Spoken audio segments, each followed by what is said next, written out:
കുർത്തുബ ബ്ലോഗിൻ്റെ മറ്റൊരു ക്ലാസ്സിലേക്ക് എല്ലാ പ്രിയ വിദ്യാർത്ഥികൾക്കും സ്വാഗതം. ഇന്ന് നമ്മൾ ചർച്ച ചെയ്യാൻ പോകുന്നത് 7th സ്റ്റാൻഡേർഡിലെ സോഷ്യൽ സയൻസിലെ ഒന്നാമത്തെ ചാപ്റ്ററായിട്ടുള്ള മിഡീവൽ ഇന്ത്യ എന്ന് പറയുന്ന പാഠഭാഗത്തിലെ രണ്ടാമത്തെ പാർട്ടിനെ കുറിച്ചാണ് വളരെ വ്യക്തമായിട്ട് ചർച്ച ചെയ്യാൻ ഉദ്ദേശിക്കുന്നത്. ഈ ചാപ്റ്ററിൽ നമ്മൾ മുഗള സാമ്രാജ്യത്വത്തിനെ കുറിച്ചായിരുന്നു ആദ്യമായി ഒന്നാമത്തെ പാർട്ടിൽ ചർച്ച ചെയ്തിരുന്നത്. അതിൽ അവസാനത്തെ ഒരു ഭാഗമായിരുന്നു അക്ബർ ഇബാദത്ത് ഖാന സ്ഥാപിക്കുകയും അതുപോലെ തന്നെ അതിൻ്റെ എയിം എന്തായിരുന്നു എന്നായിരുന്നു കഴിഞ്ഞ ക്ലാസ്സിൽ നമ്മൾ പറഞ്ഞിരുന്നത്. അതുപോലെ തന്നെ മറ്റൊന്നായിരുന്നു ജസിയ എന്ന് പറയുന്ന മതനികുതി നിർത്തലാക്കുകയും ചെയ്തിരുന്നു എന്നാണ് നമ്മൾ കഴിഞ്ഞ പാർട്ടിൽ അവസാനമായിട്ട് പറഞ്ഞിരുന്നത്. ഇനി ഈ ഭാഗത്ത് നമ്മൾ പ്രധാനമായിട്ടും പറയാൻ പോകുന്നത് വളരെ ഇമ്പോർട്ടൻ്റ് ആയിട്ടുള്ളൊരു ഭാഗമാണ് ദ മുഗൾ ആർമി എന്ന് പറയുന്നത്. During the Mughal period a strong army was needed to expand the kingdom as well as to maintain the expanded kingdom. Mansabdari was the military system implemented by Akbar from this purpose. According to this system, each officer had a regiment under him. The title Mansab refers to the number of cavalry each officer is required to maintain. The rank of the Mansab was determined by the number of the soldiers to be maintained. This system was implemented as an alternative to maintain army paying directly from the state exchequer. Mansabdars were allotted land according to their ranks. The Mansabdar maintained his army by collecting tax from land allotted to them. The support of the nobles and the military was necessary to carry forward the regime strongly. Mansabdari system was implemented to achieve this object. അഥവാ mansabdari system എന്ന പേരിൽ മുഗൾ ആർമിയിൽ അക്ബർ എന്ത് ചെയ്തിട്ടുണ്ട്, രൂപീകരിച്ചിട്ടുണ്ട് എന്നാണ് നമ്മൾ മനസ്സിലാക്കി വെക്കേണ്ടത്. അഥവാ മുഗൾ കാലഘട്ടത്തിൽ എന്ത് ചെയ്യുന്നു, രാജ്യം വിപുലീകരിക്കുന്നതിനും വിസ്തൃതമാക്കപ്പെട്ട രാജ്യം നിലനിർത്തുന്നതിനും ശക്തമായ സൈന്യം ആവശ്യമായിരുന്നു. ഇതിനു വേണ്ടി അക്ബർ നടപ്പിലാക്കിയിട്ടുള്ള സൈനിക സമ്പ്രദായമാണ് മൻസബ്ദാരി സമ്പ്രദായം എന്ന് പറയുന്നത്. ഇനി ഇവിടെ നമ്മളോട് ചോദിക്കുന്ന ഒരു പ്രധാനപ്പെട്ട ക്വസ്റ്റ്യൻ എന്ന് പറയുന്നതാണ് നമ്മൾ ചർച്ച ചെയ്യാൻ ഉദ്ദേശിക്കുന്നത്. Organise A discussion of mansabdari system of the Mughals.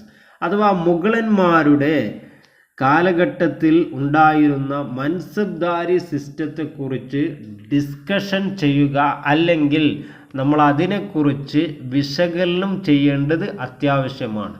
അപ്പോൾ നമ്മളോട് എക്സാമിന് ചോദിക്കുന്ന ചോദ്യം എന്ന് പറയുന്നത് എങ്ങനെയായിരിക്കും, write a note on Mansabdari system of the Mughals എന്നുള്ള ചോദ്യത്തിന് നമ്മൾ ആൻസർ ചെയ്യേണ്ടത് എങ്ങനെയാണ്. During the Mughal period a strong army was needed to expand the kingdom as well as to maintain the expanded kingdom. Mansabdari was the military system implemented by Akbar for this purpose. അഥവാ mansabdari system എന്ന് പറയുന്ന ഒരു സിസ്റ്റമാണ് അവർ എന്ത് ചെയ്തിട്ടുള്ളത്, expand ചെയ്തിട്ടുള്ളത് എന്നാണ് മനസ്സിലാക്കേണ്ടത്.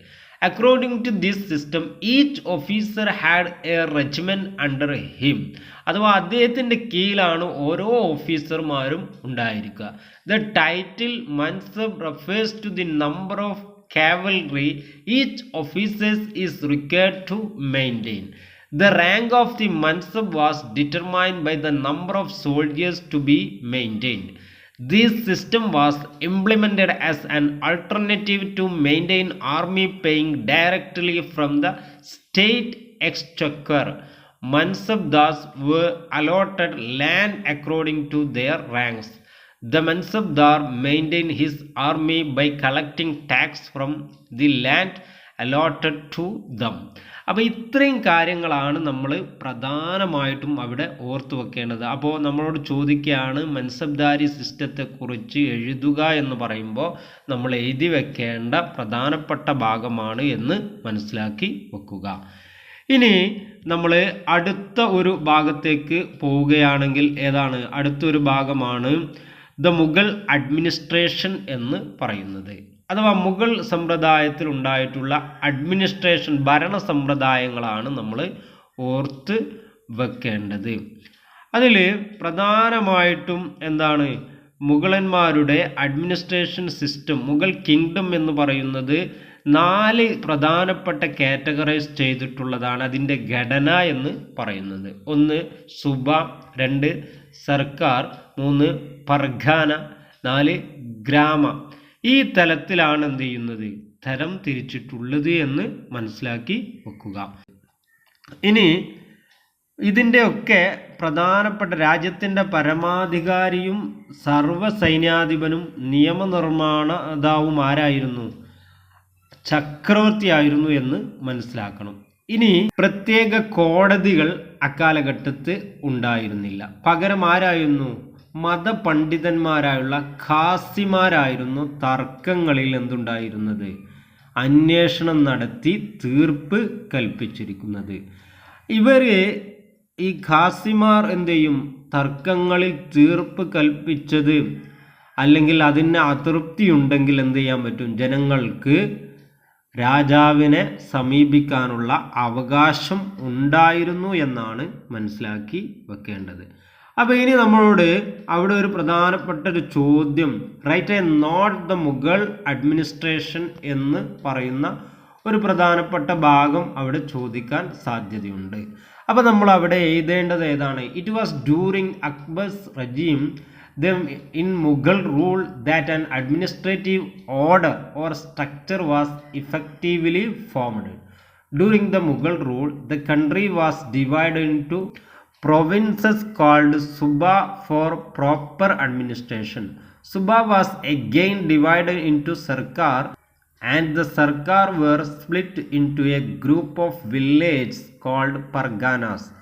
The emperor was of the sovereign authority of the country, the commander-in-chief, the lawmaker, and the supreme judge. During the Mughal period, there were no separate courts for the administration of justice as today. Instead, local religious scholars, Qazi, investigated and adjudicated disputes. Those who were dissatisfied with this decision had the opportunity to complain directly to the emperor. Ministers and heads of department were appointed to advise the king on administrative matters. അപ്പോൾ ഇവിടെ നമ്മൾ മനസ്സിലാക്കി വെക്കേണ്ടത് എന്താണ്? ഇവരുടെ administrative Mughal administration എന്ന് പറയുന്നത് പ്രധാനമായിട്ടും എന്തായിരുന്നു? വ്യത്യസ്തമായിട്ടുള്ള തരംതിരിക്കലായിരുന്നു ഉണ്ടായിരുന്നത്. അഥവാ സുബ എന്ന പേരിൽ, അതുപോലെ തന്നെ സർക്കാർ, അതുപോലെ തന്നെ പർഗാനാസ്, അതുപോലെ തന്നെ ഗ്രാമ എന്ന പേരിൽ തരംതിരിക്കുന്നു. ഇനി ഇവിടെ പ്രധാനമായിട്ടുള്ള അഡ്മിനിസ്ട്രേറ്റീവ് സിസ്റ്റത്തിൽ അല്ലെങ്കിൽ കോടതികൾ ഇന്നത്തെ പോലെ ഉണ്ടായിരുന്നില്ല. അതിന് എന്താണ്? റിലീജിയസ് സ്കോളേഴ്സ് ആയിട്ടുള്ള ഖാസിമാരായിരുന്നു ഇതിന് നേതൃത്വം നൽകിയിരുന്നത് എന്നാണ് മനസ്സിലാക്കി വെക്കേണ്ടത്. അപ്പോൾ അത്രയും കാര്യങ്ങൾ നമ്മളവിടെ ഓർത്ത് വെക്കണം. ഇനി എന്താണ്? നമ്മുടെ ഒരു പിരമിഡ് കാണുന്നുണ്ട്. ആ പിരമിഡാണ് നമ്മൾ നേരത്തെ പറഞ്ഞിട്ടുള്ളത്. അത് ഏതൊക്കെയാണ് പിരമിഡുകൾ? ആ പിരമിഡിൽ പ്രധാനമായിട്ടും ഏതൊക്കെ? സുബ, അതുപോലെ തന്നെ സർക്കാർ, പർഗാനാസ്, ഗ്രാമ എന്ന പേരിലാണ് എന്ത് ചെയ്യുന്നത്? തരം തിരിക്കുന്നത് എന്ന് മനസ്സിലാക്കി വെക്കുക. ഇനി മറ്റൊരു പ്രധാനപ്പെട്ട ഭാഗമാണ് സോഷ്യോ എക്കണോമിക് സ്റ്റാറ്റസ് അഥവാ സാമൂഹിക സാമ്പത്തിക സ്ഥിതി. അന്നത്തെ മുഗൾ സമ്പ്രദായത്തിലെ ജനങ്ങളുടെ സ്ഥിതിയാണ് ഇനി പറയാൻ പോകുന്നത്. ഇത് പ്രധാനമായിട്ടും വളരെ ഇമ്പോർട്ടൻ്റ് ആയിട്ടുള്ള ഒരു ഭാഗമാണ്. അവിടെ നമ്മൾ ഓർത്തു വെക്കേണ്ട ഭാഗം എന്ന് പറയുന്നത് ഇത് എക്സാമിന് ചോദിക്കുന്ന മറ്റൊരു പ്രധാനപ്പെട്ട ഭാഗമാണ്. അഥവാ write about the socio economic status of Mughal period. Mughal പീരീഡിലെ സോഷ്യോ എക്കണോമിക് സ്റ്റാറ്റസിനെ കുറിച്ച് എഴുതുക എന്ന് ചോദിക്കുമ്പോൾ അതിൽ നമ്മൾ ഓർത്തു വെക്കേണ്ടതാണ്, a feudal social system existed at that time. Society was divided into different strata. അഥവാ ഫ്യൂഡൽ ഒരു സമ്പ്രദായമായിരുന്നു അവിടെ ഉണ്ടായിരുന്നത്. മാത്രമല്ല സൊസൈറ്റിയെ എന്ത് ചെയ്തിരുന്നു, വ്യത്യസ്തമായിട്ടുള്ള സ്ട്രാറ്റകളുടെ അടിസ്ഥാനത്തിൽ അല്ലെങ്കിൽ ശ്രേണീപരമായിട്ട് തരംതിരിച്ചിരുന്നു. The common man was at the bottom of society with the king at the top. Top ലെവലിൽ ആരായിരുന്നു, രാജാവും ഏറ്റവും താഴെ സാധാരണക്കാരായിട്ടുള്ള ആളുകളായിരുന്നു ഉണ്ടായിരുന്നത്. Standard of living of the people depended on wages and income. അഥവാ ജനങ്ങളുടെ ജീവിത നിലവാരം എന്തായിരുന്നു, അത് അവരുടെ വരുമാനത്തിൻ്റെയും കൂലിയുടെയും അടിസ്ഥാനത്തിലായിരുന്നു എന്ന് മനസ്സിലാക്കുക. Most of the people were farmers. കൂടുതൽ ജനങ്ങളും എന്തായിരുന്നു, കൃഷിപ്പണിക്കാരായിരുന്നു. Caste system existed among them. അവർക്കിടയിൽ ജാതി സമ്പ്രദായം നിലനിന്നിരുന്നു. Each caste had its own customs and rituals. ഓരോ ജാതിക്കും പ്രത്യേകമായിട്ടുള്ള ആചാരങ്ങളും അതുപോലെ തന്നെ അനുഷ്ഠാനങ്ങളും ഉണ്ടായിരുന്നു. There is existed wide differences in the way of life, food habits and clothing of the people from place to place. അഥവാ എന്തായിരുന്നു, ഒരു സ്ഥലം മറ്റൊരു സ്ഥലത്ത് നിന്ന് വസ്ത്രങ്ങളുടെയും അതുപോലെ തന്നെ ഫുഡ് ഹാബിറ്റിൻ്റെയും ഒക്കെ വ്യത്യസ്തതകൾ നിലനിന്നിരുന്നു. Rice, wheat, barley, sugar cane, cotton and oil seeds were the major agricultural products of the time. അഥവാ ഈ സമയത്ത് പ്രധാനമായിട്ടും കൃഷി ചെയ്തിരുന്ന ഉൽപ്പന്നങ്ങളായിരുന്നു അരി, ഗോതമ്പ്, ബാർലി, കരിമ്പ്, കോട്ടൺ, അതുപോലെ തന്നെ എണ്ണക്കുരുക്കൾ.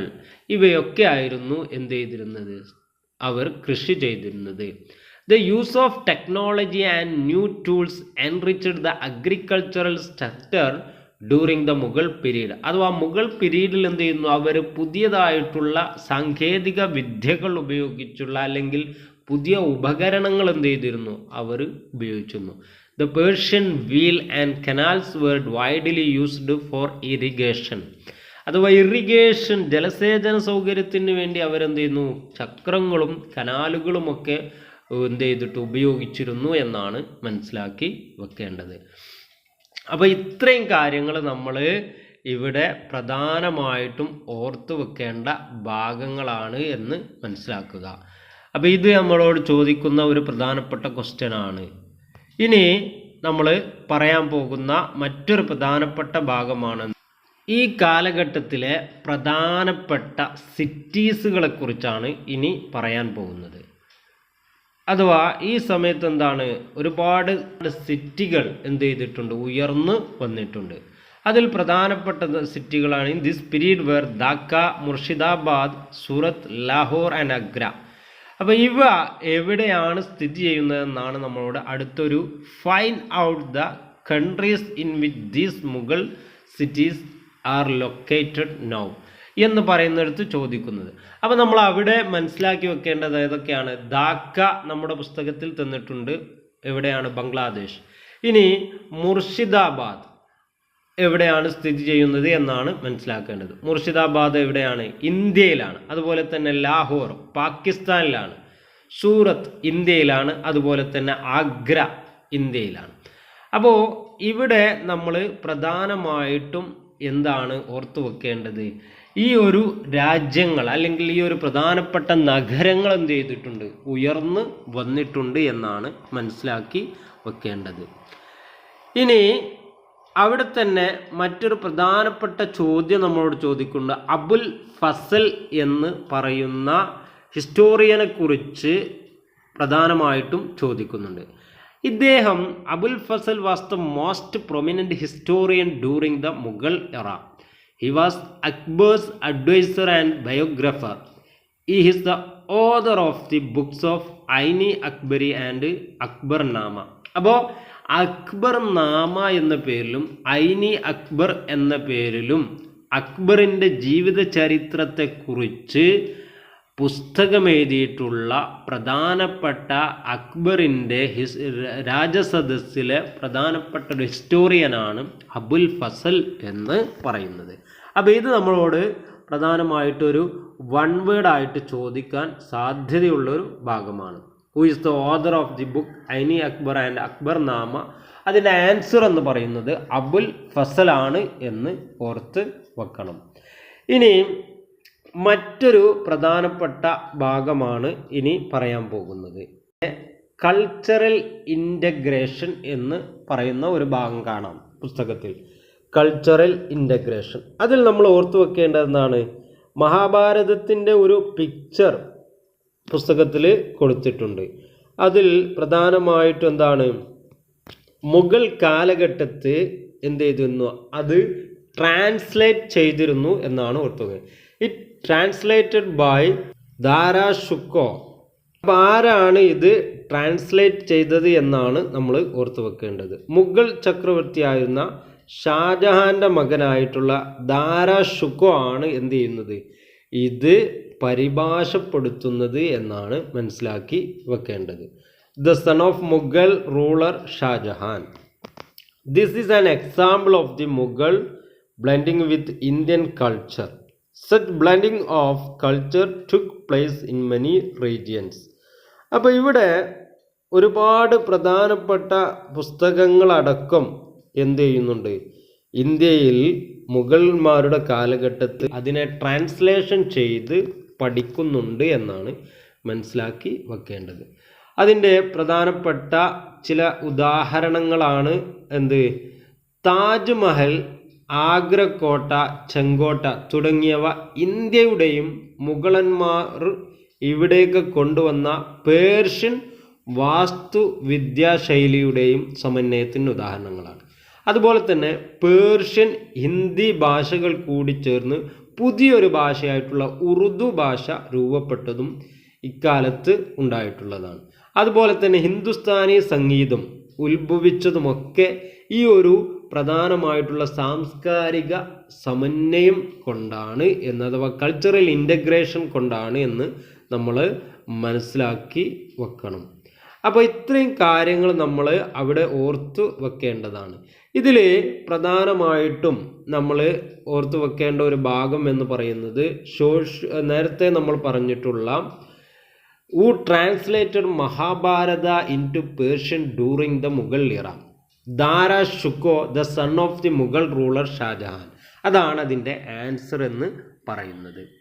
ഇനി മറ്റൊരു പ്രധാനപ്പെട്ട ചോദ്യമാണ് എന്ത്, some examples for the fusion of Indian architectural style with Persian style brought here the Mughals.